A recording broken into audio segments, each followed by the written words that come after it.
Doutor Bastos, vamos começar falando com aquele que é o assunto do momento desde o último final de semana, desde o último domingo, né, com os ataques acontecidos contra o Congresso Nacional, o Palácio do Planalto, STF, a ação acontecida no último final de semana lá em Brasília, né, os seus efeitos, os seus reflexos, o que pode ser dito com relação a tudo isso que pudemos acompanhar nesse último final de semana, doutor Bastos? Rapaz, é uma palavra que não pode ser esquecida, né? É a história de ser. Isso foi lamentável, mas de uma maneira assim bem profunda. Isso vai repercutir bastante. Eu acho que foi uma atitude completamente impensada, insana, totalmente desnecessária e porque você está destruindo os bens públicos, você está destruindo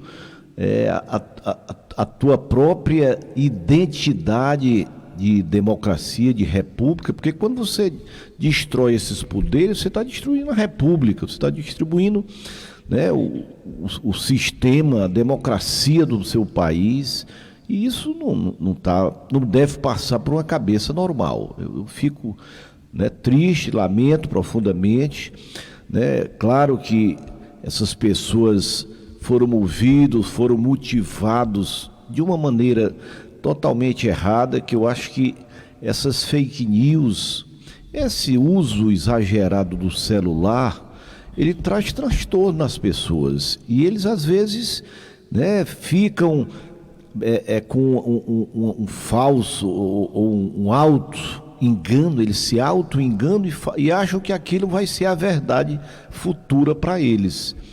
E normalmente é uma maneira que os líderes, às vezes, conseguem, né, manter essa motivação, manter esse medo, esse receio.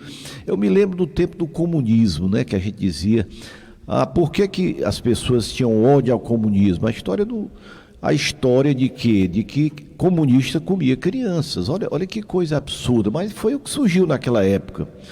Claro que o sistema comunista, onde existe hoje, não tem um futuro muito bom, né? Se você vai olhar lá para a Coreia, né, vai ver lá em Cuba, vai ver lá onde mais? Cuba, Coreia e... A China hoje é um país capitalista, né? Mas verdade, ainda tem um sistema muito endurecido, mas lá... Ditatorial, né?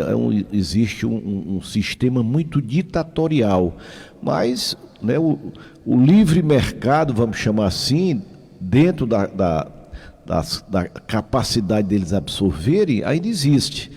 Embora tudo tenha que passar pelo crivo, né, do regime, do Politburo, daquele Politburo é da Rússia, mas aquele sistema, né, que eles têm lá na China. Então, eu acho que esses cidadãos, homens, mulheres, jovens, idosos, perderam completamente o senso, perderam, né, o equilíbrio quando eles fizeram coisas. Eu me lembrei, sabe de quem? Dos talibãs. Você lembra dos talibãs quebrando aqueles ícones, né, de 2.000 anos, de 3.000 anos, 4.000 anos, né, aproximadamente, né, naqueles países ali do Oriente Médio, né? Eles, aliás, foi momentos assim tristes lá no Afeganistão, né, que onde porque eles ficaram distribuídos ali em toda aquela região. Então foi atitude realmente insana. Eu só poderia chamar insana porque foi um momento de movimentos de pessoas que estavam fora de si. Não é possível você pegar um pau, para quebrar vidro, destruir arte, destruir peças valiosíssimas, né? Não tem sentido. Tem raiva de alguém, vai tomar alguma atitude, vai lá para o Facebook, vai falar mal de quem você quiser, mas destruir patrimônio público, destruir arte, destruir cultura, destruir patrimônio, isso é um absurdo, isso é lamentável. Então fica aqui o nosso registro. Você pode não estar satisfeito com o presidente atual, isso é normal, faz parte da política, faz parte da democracia, mas tem outra maneira de tomar o poder, que é no voto. Espera um pouco, demora um pouco, né? É chato, mas a coisa acontece desse jeito, né? Hoje eu vi uma mensagem, ou foi uma escrita de um ex-ministro, né? O nosso Marco Aurélio. Marco Aurélio. E ele foi até contundente, ele até fez achando que o erro foi desde... Ele disse, bom, está tudo errado, segundo palavras do Marco Aurélio, mas o erro não vem só dessas pessoas, o erro foi desde quando liberaram ou, né, inocentaram... Inclusive ele cita o próprio STF, né? Ele cita exatamente onde ele foi ministro durante muito tempo, né? Durante 35 anos, Isso. se eu não me engano, ou coisa parecida, né? No tempo do Collor de Mello, né? O Collor foi em 90, eu acho que não chegou ainda aos 35, não chegou porque ele inteirou a idade, né? Que era 70 anos, 75 anos, né? Para aposentar-se. Ele até aposentou-se um pouquinho antes. Então, ele diz abertamente que a culpa não foi só deles, claro, mas mesmo sabendo de tudo isso, que houve essas atitudes do Supremo Tribunal Federal, mas você não tinha o direito de destruir o patrimônio público. Não justifica, nada justifica. Então, isso pode até atenuar, mas não justifica a atitude das pessoas que fizeram essa destruição, né? Essa quebra, esse quebra-quebra, que vai alguém pagar a conta. E não é uma coisa pequena. Nós vamos estar sendo avaliado em 15, 20 milhões. Quando for terminar isso, só o dano, né, ao país, o receio de algumas empresas vir, né, se instalar no nosso país, vai ter um prejuízo incalculável. Então, esse negócio de prejuízo só do que foi destruído, isso é apenas tangível, mas o intangível, aquilo que você não consegue mensurar, você não tem nem ideia de quanto nós vamos perder. Aquilo que o dinheiro não consegue pagar, né, doutor? Exatamente, porque você não tem como mensurar, não tem como, né, precificar. Uma empresa que vinha trazer 10 mil empregos, 5 mil empregos, ou alguém que vem investir aqui alguns milhões ou bilhões, como nós temos aqui no próprio Ceará, né? Tem empresa que vem investir 6 bilhões de dólares lá no PECEM. Aí vê um negócio desse, rapaz, eu vou lá entrar num país desse, país praticamente destruído, porque a imagem que eles fazem lá fora é exatamente essa.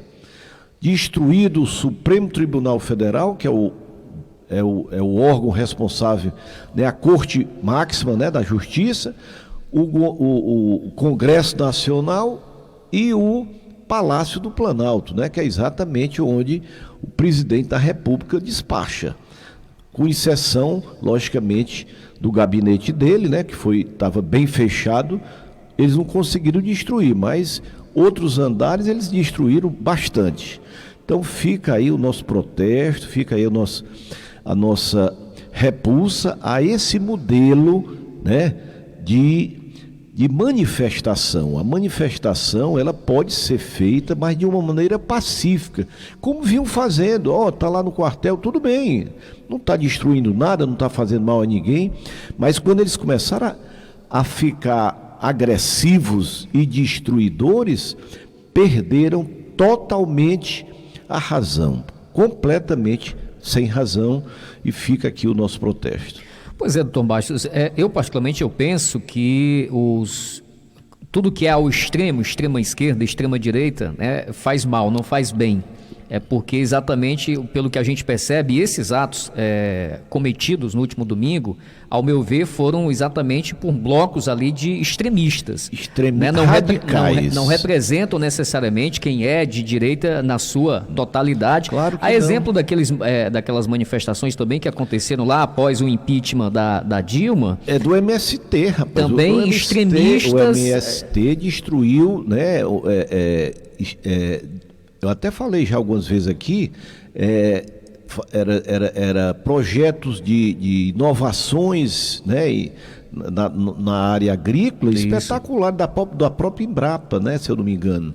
Então, esse também não é uma manifestação que deva ser apoiada por ninguém, seja do MST, seja da direita, da esquerda, do centro, ou de onde venha. Muito bem, Clésio. Verdade. Você lembrou bem, porque o menino, não sei quem foi que relacionou, mas eu vi também essa... então a do MST foi justa, foi boa? Não, tá errado também. Também o MST causou um dano, né? Causou danos em Itapetininga, se eu não me engano, é o estado lá de... O estado não, a cidade de Minas Gerais. Minas Gerais. Né? Eu acho que é Minas ou é São Paulo. Itapetininga. Eles destruíram, o pessoal do MST destruíram lá umas pesquisas importantíssimas para o país e para o mundo, né? Exatamente. É São Paulo mesmo. São Paulo, lá em Itapetininga. Muito bem. Então, realmente eles destruíram nesta época, não sei se foi em 2017, essas experiências, esses experimentos importantíssimos para a vida, para o mundo, para a sociedade, e fatos também lamentáveis e totalmente reprováveis. Pois é, e eu queria chegar aqui para exatamente perguntar aqui do senhor a sua opinião, o seu posicionamento, doutor Bastos, é o papel das principais lideranças. Naquela ocasião, né, logicamente, a principal liderança era e continua sendo da esquerda o Lula e do pessoal mais ligado à direita agora o Bolsonaro, mas nessas duas situações especificamente, a postura desses dois líderes, de alguma forma por ato ou por omissão em determinada situação, acaba influenciando esse tipo de ato praticado por pessoas que são radicais, que são extremistas e que, ao meu ver, dotados ali de certa limitação de discernimento da realidade dos fatos que têm acontecido. Isso também influencia bastante. Aí é que entra o bom senso, entra o equilíbrio, entra a pacificação. Nós não podemos trabalhar em um ambiente, né, de discórdia, de ódio, de revolta. Isso não é bom para ninguém. Mas está errado, nós não estamos satisfeitos com a situação que houve. Bom, quais são os meios, né, normais, os meios lícitos e recomendáveis? Você não pode fazer justiça com as próprias mãos. E outra coisa, você quebrando o Palácio do Planalto, o STF, você não vai tirar nenhum do STF, o Lula não vai renunciar por causa disso, pelo contrário, ele pode apertar mais o cinto. E outra coisa, o Lula com essa atitude da direita radical, né? Porque direita é uma coisa, direita radical, assim como esquerda radical.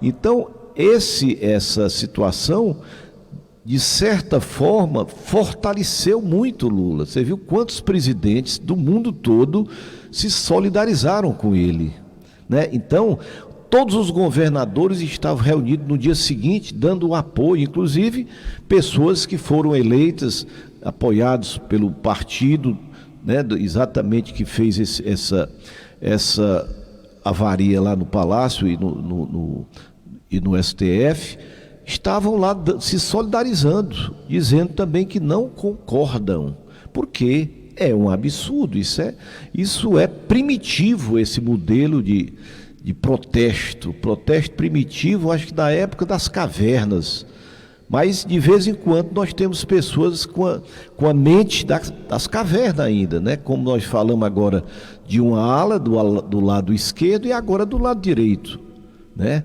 Então é totalmente desaconselhável. Vamos esfriar a cabeça, o momento é de esfriar a cabeça, botar realmente a mente para pensar melhor, pensar bem e tomar decisões com trabalho, com harmonia, com negociação, discutindo. Eu posso não concordar com o que o Clésio fala, mas eu não vou, por causa disso, quebrar a casa do Clésio. Eu discordo normalmente, isso é normal, isso é da democracia. Porque eu perdi, mas porque o judiciário fez isso. Bom, o judiciário fez isso, então vamos discutir dentro do judiciário. Não, mas foi a Corte Suprema. Então vamos ter paciência, não tem como mudar. Verdade. Aí não tem como mudar. É verdade. E aí, diante dessas situações, pelo que a gente tem percebido, doutor Bastos, o ministro Alexandre de Moraes volta, assim como foi na época do período eleitoral, a ser ali um dos principais protagonistas, de fato, no cenário, né? Rapaz, o nosso Alexandre tá pesado, viu? E parece que ele gostou, viu? Ele gostou e está assumindo. Lógico que precisava ter alguém que tomasse as rédeas, tomasse as rédeas, porque a coisa ficou Ruim assim são os meio excessos, acéfala, né? Meio acéfala. Agora, claro que tem que ter limites. Nós não podemos também ser ilimitados nossos poderes, seja você quem for. Seja você quem for. Nós todos precisamos ter limite. Do mais alto gestor brasileiro, que é o presidente da República, ao mais alto presidente de qualquer tribunal de justiça ou do próprio Congresso, seja do presidente do Congresso Nacional ou presidente da Câmara, né? Que do Congresso é o presidente do Senado e da Câmara é o presidente da Câmara, né? Dos deputados. Então precisamos ter limites, exatamente porque, ultrapassando os limites, nós vamos também começar a sermos criticados pelos nossos excessos. Mesmo fazendo o que deve ser feito, que eu acho que o Alexandre de Moraes, ele pode até ter tido algum exagero, mas ele precisava tomar algumas medidas, claro, porque a coisa estava, né, fora do controle. Nós vimos ali, a coisa estava realmente sem controle e, de certa forma, ele teve essa atitude, né? Então, agora, não precisamos chegar aos limites, né, excessivos, mas dentro do equilíbrio eu acho que precisava de uma liderança, seja do judiciário, seja do... Eu gostei também do Rodrigo Pacheco, né, o presidente do Congresso, falou muito bem, né? O Lula meio zangado ainda, mas com razão, né? Porque a coisa foi triste, lamentável, mas ele fez também seus comentários. Depois a gente já viu ele dando um riso por ali e tal, né? Ficou com raiva do ministro Múcio, né? Porque o Múcio tentou segurar, porque ele já tinha pedido, rapaz, isso vai dar dor de cabeça, né? Alguns, né, representantes ali do Distrito Federal, pelo que nós vimos, realmente fez um corpo mole. É claro, aqui houve uma certa leniência de alguns personagens aí.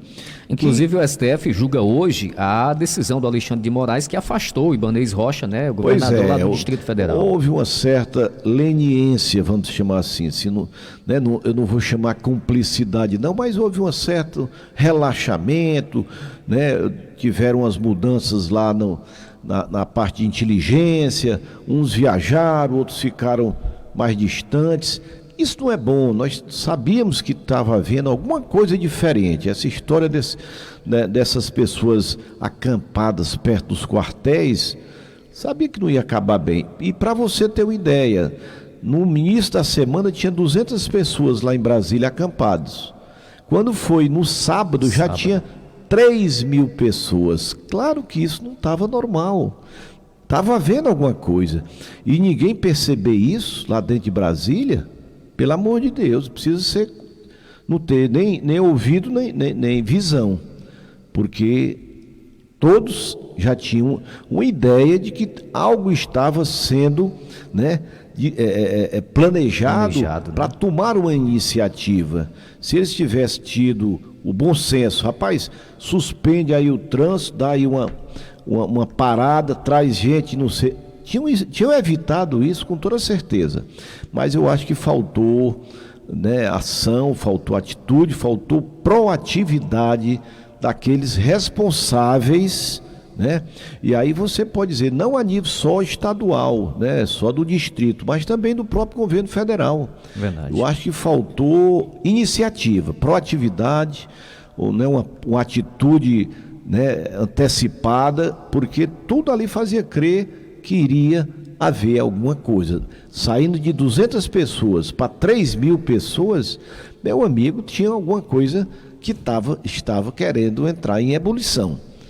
Verdade. 12 horas e mais 25 minutos, agora já são 12h25. Para a gente fechar aqui, doutor Bastos, politicamente falando, qual o reflexo disso para as duas principais lideranças, ou os dois principais atores? O presidente Lula, eleito agora e que assumiu recentemente, né, novamente a presidência da República, e para Jair Messias Bolsonaro. Qual o efeito que esse ato de domingo politicamente pode ter para os dois? Na minha percepção, na minha visão, e me perdoe alguns que talvez não concordem, e eu sou obrigado a aceitar. O seu pensamento, mas eu acho que quem saiu vitorioso é o Lula. O Lula teve o apoio de grandes líderes internacionais, o americano que já marcou uma audiência com o Lula. Olha que coisa que não ia ter. Mandou foi uma pessoa vir aqui, um terceiro escalão vir aqui para a posse do Lula, mas já mandou chamar o Lula para fazer um encontro lá em Nova Iorque ou em Washington, né? E assim foi com que a França, a Espanha, Itália, Portugal, Itália, a Europa e os Estados Unidos, todos se solidarizaram, todo mundo se sente, né, obrigado a se solidarizar com uma situação dessa, pode ser quem for. Então o Lula saiu ganhando porque teve, né, esse apoio, essa solidariedade, e no dia seguinte todos os governadores, hoje mesmo ele está recebendo o Tarcísio Gomes de Freitas, que é o governador de São Paulo, que é uma das lideranças, né, com certeza ligadas ao Jair Messias Bolsonaro.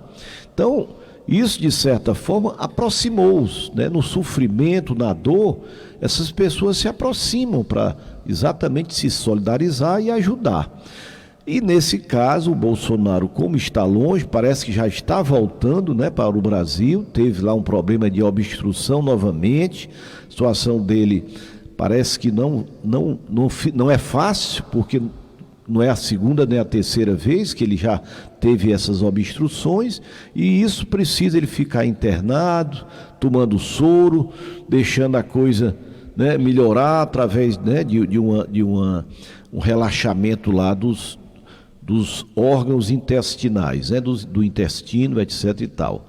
Então, isso é ruim para ele. E aqui no Brasil criou-se, né, essa expectativa de que com violência nós não vamos para canto nenhum. E como ele, de certa forma, é o responsável, né, ou criou, talvez não criou, mas motivou muitas pessoas a terem esses pensamentos, logicamente é quem perdeu, é quem vai perder, porque nós estamos precisando de paz, né? Se fez o que pôde. Bolsonaro teve uma votação extraordinária, 58 milhões de votos, perdeu por 2 milhões de votos, 2 milhões e pouco, quer dizer, uma quantia irrisória. Então tinha ficado realmente uma divisão do país. Só que esses radicais, com certeza, não deveriam representar o Bolsonaro. Espero que ele não se sinta representado por esses radicais. Porque o Brasil é um país pacificado, é um país que gosta da paz, gosta do amor, gosta da harmonia, né? Quando você vê esse tipo de atitude, com certeza não conta com o apoio de mais do que 3% da população brasileira, tanto faz de esquerda como de direita. Nosso povo não gosta dessas agressividades, dessas atitudes grosseiras e destruidoras. Isso não faz. Nós gostamos de construir, de fazer melhor, e não fazer pior e tentar destruir. Então, eu acho que o Lula ganhou e o Bolsonaro perdeu. Aí você pergunta, será que foi ele que mandou? Eu acho que não.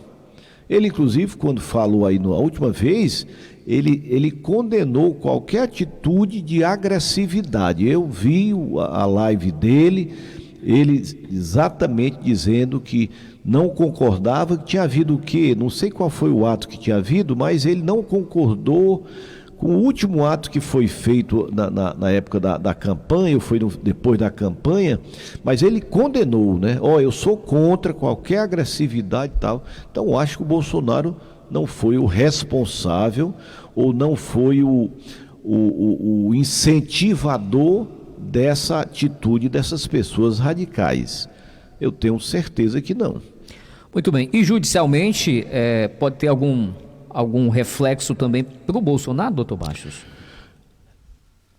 Não, se tiver, é com relação a outros assuntos que já estão no Supremo Tribunal Federal. Relacionados ao governo mesmo, Relacionado ao governo, né?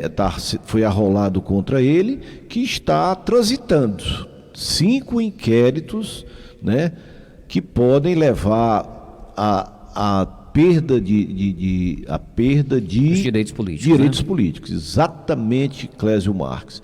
Então, pode ser. Essa aí, eu acho que não dá para vincular, não tem nenhum nexo de causa que seja ele o incentivador, até porque ele não estava aqui. Se ele estivesse no Brasil, né, e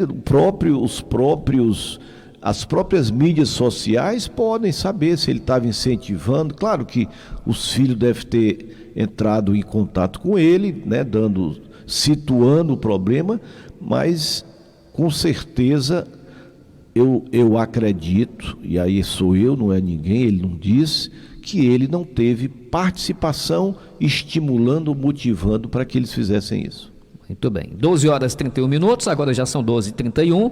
Na sexta-feira, aproveitando que a gente está falando desse assunto, a gente vai ter aqui, doutor Bastos, acabei de, um pouquinho antes aqui de iniciar o jornal, conversar com o deputado Danilo Forte por telefone, e ele confirmou que vai estar aqui na nossa região, inclusive amanhã tem agenda em Irauçuba, na sexta-feira tem agenda em Tejuçuoca, porque é o aniversário de emancipação política lá de Tejuçuoca, tem várias ações que serão anunciadas, inclusive uma que está aqui na nossa pauta para daqui a pouquinho, que é um recurso do deputado Danilo Forte, que vai ser destinado lá para asfaltamento de algumas ruas na sede do município de Tejuçuoca, mas ele vai estar batendo um papo com a gente vai poder até sentir um pouco mais e obter mais informações de como é que está esse clima lá de Brasília, com a participação do deputado Danilo Forte. Exatamente, né? Que ele estava em Brasília, foi chamado pelo presidente da Câmara, Arthur Lira, e deslocou-se, acho que foi sábado, domingo mesmo, segunda de manhã ele viajou. Foi exatamente porque o ocorrido foi domingo à noite, isso, né? Domingo à tarde.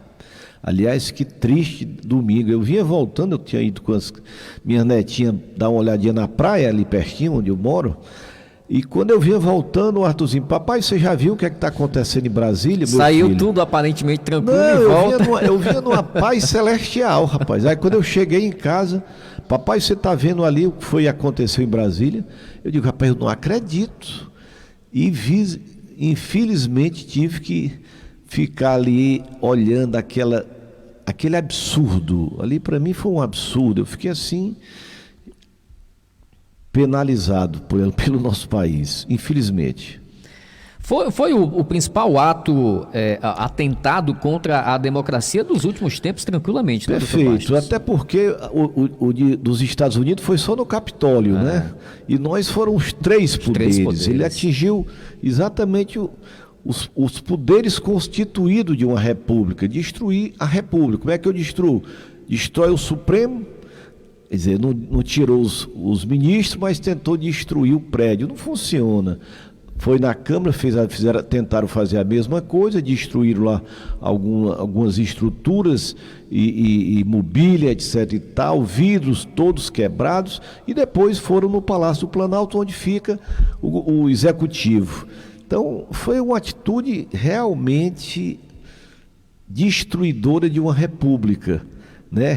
Claro que a nossa república vai ser maior do que tudo isso e nós deveremos sair fortalecidos, mostrando que não é com paus ou bicho parecido que se quebra, que se destrói uma democracia, uma república. Ela é muito mais forte, ela é muito superior a tudo isso.